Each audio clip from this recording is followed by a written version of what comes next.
Hey everybody, it's Mike Sherwood and welcome to my channel, Don't Waste Your Life. We remind you to be present, to be happy, and to be thankful. If you're new to the channel, I just ask you to subscribe. And if you return, thanks for coming back. In this session, we're going to go into episode 3 of the career advice that I've kind of started the last couple weeks. So last week I had my first 2 episodes. This week I'm going to have episode 3 and 4. And so for this one, we're going to talk about something that's very near and dear to my heart is evaluating multiple job offers. So you're in a situation where you actually physically have multiple job offers in your hand and you're trying to decide. Now, this does not account for what if scenarios. So meaning you have a job in hand, but then you have 3 others that may be coming. I mean, that's where it kind of gets more complicated, and I will give you some advice and I'll give you a framework on what you could use for evaluating those kinds of situations. But this video is about assuming that you have them physically in hand and now you're trying to make a decision out of it. So here are some of the important items I would look at, and I'll be showing this on the screen. Number 1 is the ideal fit in theory of the job. So how does it fit into your overall career plan? How does the team fit into your overall plan? And how does the company fit into your overall plan? Again, the challenge is you may not know. There's only so much you know. And this is something that comes with experience, is that when you're interviewing, you're not just getting interviewed by them, you're interviewing them to understand about the environment and what you're going to be walking into. And there's some clues, and probably in a future video, I'm going to talk about questions to ask during the interview process to get information that may be helpful for helping you to decide. So that'll be in a future video. Second thing is the total comp and benefits. And again, these are not necessarily in order, but these are things that you need to consider. Obviously, just because a job pays a lot of money doesn't necessarily mean that it's going to be better for you. I think you need to understand your situation that you're in and understand what is going to be beneficial to you in that current situation. So for example, a trade-off of, hey, you can make a lot more money, but you may be working a ton of hours. So you need to understand that. And that's actually one of number 4 here, which is the work-life balance. We'll talk about that a little bit more, but you need to understand that just because you're making a lot of money or making less money, that's not the ideal job or is more the ideal job. So it's really up to you.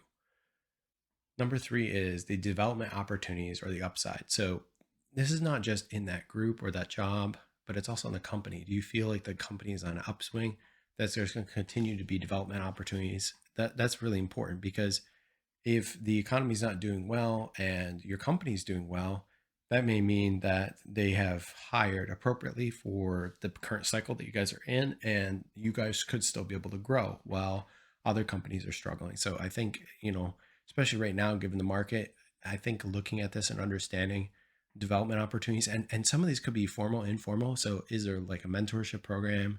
Is there a program you can get involved in that you can take free online classes, or can you get sponsorship for your college to take classes for credit? A lot of companies do that, and it's something you need to explore and consider. Work-life balance is something that's kind of a misnomer. I think you're going to have to balance both those plates at the same time. And what you're going to have to try to do with that is work is going to take precedence at other times versus your life. And you're going to have to balance those. And everybody's dynamic, and how they do that is going to be different at different times in their career and their life. So I think you need to understand, given the current environment, where you need to be with that. And I think ultimately that's only something you can answer. And so when you're comparing these jobs, you need to understand, based on the questions you're asking, the clues you're getting, hey, one of these may be more work-life balance appropriate versus another. But this other one that is not as much work-life balance, there's more work, there could be more development opportunities or more upside or more money. So these are things you need to think about, the trade-offs. I think the most important thing that you need to do here is think about the trade-offs. That's the most important thing when you're doing this. And there is no right answer with this. I think you're going to gather as much information as you can, and then you're going to make a decision based off of this. And, me as a man of faith, I would say pray over it, but, everybody's a little bit different with that. The 5th thing to consider here is the commute. Given that a lot of people are now gone remote or are partially remote, I think it's something to consider. If you're spending, an hour to an hour and a half in traffic every day, that's going to make you very frustrated, and that's going to be taking time away from your family.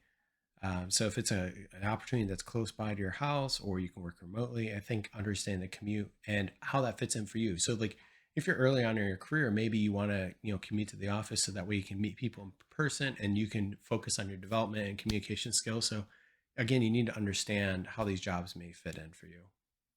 Number six is the boss and support structure. So I actually believe who your boss is paramount for your opportunity in the future and the current opportunity that you're in. So I think if you're attaching yourself to a boss that is very positive and somebody that is well thought of in the organization, it's very beneficial to you in your career. And your job is to make them look like a rock star and to be supportive of them. And their, responsibility to you is to give you opportunities to develop and grow and give you guidance and feedback on stuff. And that's my thought process on how a boss should be looked upon, but everybody's a little bit different, but that's how I look at it. And so the way you look at this is you need to take this whole structure and evaluate this and come to a conclusion what you believe is more important. So I actually had a scoring system for this and I actually attach weights to it, to determine what I felt like was the best thing for me. And again, everybody's a little bit different. But again, remember when we're using this framework about evaluating multiple job offers, it's about jobs that are in hand. Now, I will talk a little bit about what would you do if you had a potential job offer and you already have a job offer. There are different techniques that you can use to try to delay. But the thing is ultimately at the end of the day, think about it this way. Would you want somebody to be delaying and taking up your time or wasting your time if you weren't the right fit? The answer to that would probably be no. So I think you need to be very focused and understand what is not your ideal fit. And I would rather me, if I have a job or two jobs, I'd rather get rid of the job immediately that I'm not the right fit for. Tell them, hey, thank you, but no thanks. And, leave it at that. And then if there's another job I'm interested in, say, hey, I'm very interested in this job. I need a little bit of time to think about it. And then if you're waiting for another job, you can do that, but you can't jerk them along. Like you can't do that. So I think then you need to decide at some point you need to tell those people and be respectful and say, hey, yeah, this is not the right fit. Or I thought about it a little bit more. I think in my career as I progressed, I've gotten better at saying no and just saying that this is not the right fit. And so you need to be okay with the idea that you could walk away from an opportunity that could be a good fit for and that could be part of good development or could have awesome money. In fact, I've just recently had, a friend of mine that had this happen where he was in a very stable position and somebody came, out of the blue and asked him, say, hey, would you love to do this? And it sounded like a great fit for him, great boss. And he just decided it wasn't the right time for him, even though they would have paid him more money, would have allowed him to continue to grow his skills, but it just wasn't the right time. So that's what I'm saying. I think it's important for you to understand in your situation what's going to be important to you and go from there. And I hope this discussion is helpful to you guys, and look forward to hearing some feedback. Take care.